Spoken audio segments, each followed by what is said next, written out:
Good afternoon. I'd like to make an important announcement today in our work to get every American vaccinated and protected from the Delta virus, the Delta variant of COVID-19. I just got a monthly briefing from my COVID team, and here's the latest data that confirms that we're still in a pandemic of the unvaccinated. While we're starting to see initial signs that cases may be declining in a few places, cases are still rising, especially among the unvaccinated. There are still 85 million Americans who are eligible to get vaccinated who remain unvaccinated and at real risk. Across the country, virtually all of the COVID-19 hospitalizations and deaths continue to be among the unvaccinated. In Alabama, more than 90% of the current hospitalizations are among the unvaccinated. In Texas, 95% of those in hospitals are unvaccinated. Right now, it's worse in states where overall vaccination rates are low. But let me be clear, even in states where the vaccination rate is high, the unvaccinated in those states are also at risk. And we're seeing cases rise as a result. Quite frankly, it's a tragedy. There are people who are dying and who will die who didn't have to. So please, if you haven't gotten vaccinated, do it now. Do it now. It could save your life and it could save the lives of those you love. You know, and the good news is that more people are getting vaccinated. Overall, weekly new vaccinations are up more than 80% from where they were a month ago. While it can take up to 6 weeks to get fully protected after your first shot, this increased level of vaccination is going to provide results in the weeks ahead. Just remember, we have two key ways of protecting ourselves against COVID-19. One, safe, free, and effective vaccines. And two, masks. Vaccines are the best defense, but masks are extremely helpful as well. And for those who aren't eligible for the vaccine yet, children under the age of 12, masks are the best available protection for them and the adults around them. That's why we need to make sure children are wearing masks in school. Before I talk about the news related to vaccines, let me say a few words about masks and our children. Unfortunately, as we've seen throughout this pandemic, some politicians are trying to turn public safety measures, that is, children wearing masks in school, into political disputes for their own political gain. Some are even trying to take power away from local educators by banning masks in school. They're setting a dangerous tone. For example, last week at a school board meeting in Tennessee, protesters threatened doctors and nurses who were testifying making a case for masking children in schools. The intimidation and the threats we're seeing across the country are wrong. They're unacceptable. I've said before, this isn't about politics. It's about keeping our children safe. It's about taking on the virus together, united. I've made it clear that I'll stand with those who are trying to do the right thing. Last week, I called school superintendents in Florida and Arizona to thank them for doing the right thing and requiring masks in their schools. One of them said, "We teach science, so we follow the science." The other said, they have a guiding principle, students first. I just couldn't agree more with what they both said. And that's why today I'm directing the Secretary of Education, an educator himself, to take additional steps to protect our children. This includes using all of his oversight authorities and legal action, if appropriate, against governors who are trying to block and intimidate local school officials and educators. And as I said before, if you aren't going to fight COVID-19, at least get out of the way of everyone else who's trying. You know, we're not going to sit by as governors try to block and intimidate educators protecting our children. For example, if a governor wants to cut the pay of a hardworking education leader who requires masks in the classroom, the money from the American Rescue Plan can be used to pay that person's salary, 100%. I'm going to say a lot more about children in schools next week, but as we head into the school year, remember this. The Centers for Disease Control and Prevention, the CDC, says masks are critical, especially for those who are not yet vaccinated, like our children under the age of 12. So let's put politics aside. Let's follow the educators and the scientists who know a lot more about how to teach our children and keep them safe than any politician. This administration is always going to take the side of our children. Next, I want to talk to those of you who can get vaccinated, but you haven't. The Delta variant is twice as transmissible as the Alpha variant. It's dangerous, and it continues to spread. Vaccines are the key to stopping it. We're making progress. Today, more than 90% of seniors have at least had one shot, and 70% of people over the age of 12 have gotten their first shot as well. That's good news, but we need to go faster. That's why I'm taking steps on vaccination requirements where I can. Already I've outlined vaccine requirements that are going to reach millions of Americans, federal workers and contractors, medical staff caring for our veterans at VA hospitals, and our active duty military reservists and National Guard. Today I'm announcing a new step. If you work in a nursing home and serve people on Medicare or Medicaid, you will also be required to get vaccinated. More than 130,000 residents in nursing homes have had, sadly, over the period of this virus, passed away. At the same time, vaccination rates among nursing home staff significantly trail the rest of the country.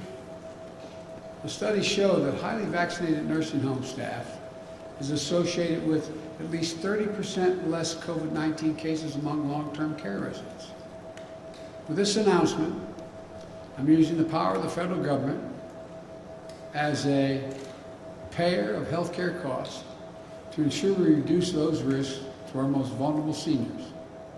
These steps are all about keeping people safe and out of harm's way. If you walk into a government office building, you should know that federal workers are doing everything possible to keep you safe. If you're a veteran seeking care at a VA hospital, you should not be at a greater risk walking into the hospital than you were outside the hospital.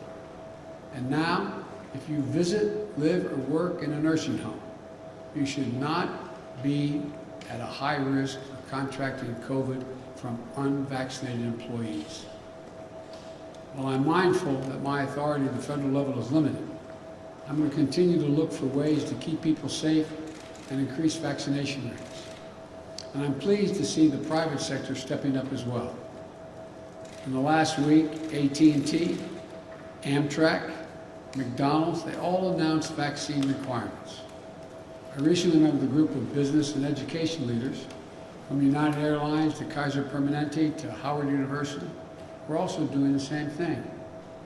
Over 200 health systems, more than 50 in the past 2 weeks, have announced vaccine requirements. Colleges and universities are requiring more than 5 million students to be vaccinated as they return to classes this fall. All of this makes a difference.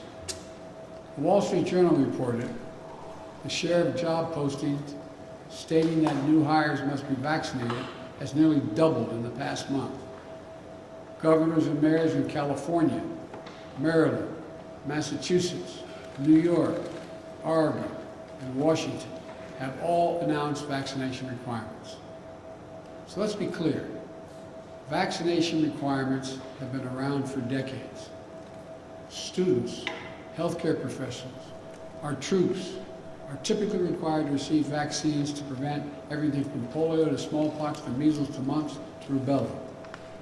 In fact, the reason most people in America don't worry about polio, smallpox, measles, mumps, or rubella today is because of vaccines. It only makes sense to require a vaccine that stops the spread of COVID-19. And it's time for others to step up. Employers have more power today to end this pandemic than they have ever had before. My message is simple. Do the right thing for your employees, consumers, and your businesses. Let's remember, the key tool to keeping our economy going strong is to get people vaccinated and at work. I know that I'll have your back, they should know I'll have their back, as I have the back of the states trying to do the right thing as well. For example, yesterday, I instructed the Federal Emergency Management Agency, FEMA, to extend full reimbursement through the end of the year to state deployments of National Guard in support of COVID-19 response. Nearly 18,000 National Guard members are supporting our response nationwide, from caring for patients to administering vaccines to running testing sites to distributing supplies. As the states continue to recover from the economic toll left by COVID-19, the full reimbursement of National Guard services during this pandemic will be another tool that will help them shore up their budgets, meet the needs of their communities, and continue our economic recovery. These are the latest steps we're taking to get more people vaccinated. Next, I want to speak to you all of you who are vaccinated. How should you be thinking about the moment we're in? First, know that you're highly protected against severe illness and death from COVID-19. Only a small fraction of people going to the hospital today are those who have been vaccinated. We have a responsibility to give the maximum amount of protection, all of you the maximum. Earlier today, our medical experts announced a plan for booster shots to every fully vaccinated American, adult American. You know, this will boost your immune response. It will increase your protection from COVID-19. And it's the best way to protect ourselves from new variants that could arise. The plan is for every adult to get a booster shot 8 months after you've got your second shot. Pending approval from the Food and Drug Administration and CDC's Committee of Outside Experts, we'll be ready to start this booster program during the week of September 20, in which time anyone vaccinated on or before January 20 will be eligible to get a booster shot. So that means that if you got your second shot on February 15th, you're eligible to get your booster shot on October 15th. If you got your second shot on March 15th, go for your booster starting November 15th, and so on. Just remember, as a simple rule, 8 months after your second shot, get a booster shot. These booster shots are free. We'll be able to get the booster shots in any one of approximately 80,000 vaccination locations nationwide. It will be easy. Just show your vaccination card and you'll get a booster. No other ID, no insurance, no state residency requirement. My administration has been planning for this possibility in this scenario for months. We purchased enough vaccine and vaccine supplies so that when your 8-month mark comes up, you'll be ready to get your vaccination free, a booster shot free, and we have it available. It will make you safer and for longer, and it will help us end the pandemic faster. Now, I know there's some world leaders who say America shouldn't get a third shot until other countries got their first shot. I disagree. We can take care of America and help the world at the same time. In June and July, America administered 50 million shots here in the United States, and we donated 100 million shots to other countries. That means that America has donated more vaccine to other countries than every other country in the world combined. During the coming months, fall and early winter, we expect to give out about 100,000 boosters, and the United States will donate more than 200 million additional doses to other countries. This will keep us on our way to meeting our pledge to more than 600 million vaccine donations, over $500 million. As I said before, we're going to be the arsenal of vaccines to beat this pandemic as we were the arsenal of democracy to win World War II. So let me conclude with this. The threat of the Delta virus remains real, but we are prepared. We have the tools. We can do this. To all those of you who are unvaccinated, please get vaccinated for yourself and for your loved ones, your neighborhood, for your community. And to the rest of America, this is no time to let our guard down. We just need to finish the job with science, with facts, and with confidence. And together, as the United States of America, we'll get this done. God bless you all, and may God protect our troops. Thank you.